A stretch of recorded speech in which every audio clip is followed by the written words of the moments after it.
Yer kürəsinin ən cənubunda, heç bir ölkəyə məxsus olmayan və heç bir insanın daimi yaşamadığı nəhəng bir buz krallığı uzanır. Antarktida. Bura sadəcə dünyanın ən soyuq yeri deyil, həm də yer üzünün ən böyük sir anbarıdır. Bura dünyanın ən böyük səhrasıdır. Bəli, səhv eşitmədiniz. Səhra olması üçün qum yox, yağıntının azlığı əsas götürülür və Antarktidada bəzi bölgələrə 2 milyon ildir ki, bir damla belə yağış düşməyib.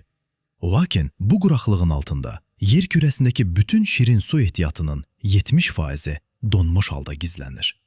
Milyonlarla il əvvəl bura buzlaq yox, yaşın meşələrlə örtülü bir cənnət idi. Elm adamları buzun altından palm ağaclarının qalıqlarını və dinozavr fosillərini tapdıqda heyrətə gəldilər. Bu, qitənin bir zamanlar həyatla qaynadığının sübutudur. Bəs nə baş verdi ki, bura bir anda dondu? Qitənin dərinliklərində, Taylor buzlağında sanki yerin qan ağladığını görə bilərsiniz. Qanlı şəlalə adlanan bu təbiət hadisəsi əslində buzun altında milyonlarla il oksigensiz və işıqsız qalan, dəmirlə zəngin duzlu suyun yer səthinə çıxdığı andır. Bu su oksigenlə təmas edəndə rəngi pas qırmızısına çevrilir. Daha maraqlısı budur ki, Antarktida buzunun 4 kilometr altında Vostok adlı nəhəng bir göl var. Bu göl 15 milyon ildir ki, atmosferdən tamamilə təcrid olunub. Oradan götürülən nümunələrdə tapılan bilinməyən bakteriyalar bizə yad planetli həyatın buzlu planetlərdə necə mövcud ola biləcəyi barədə ipucuları verir.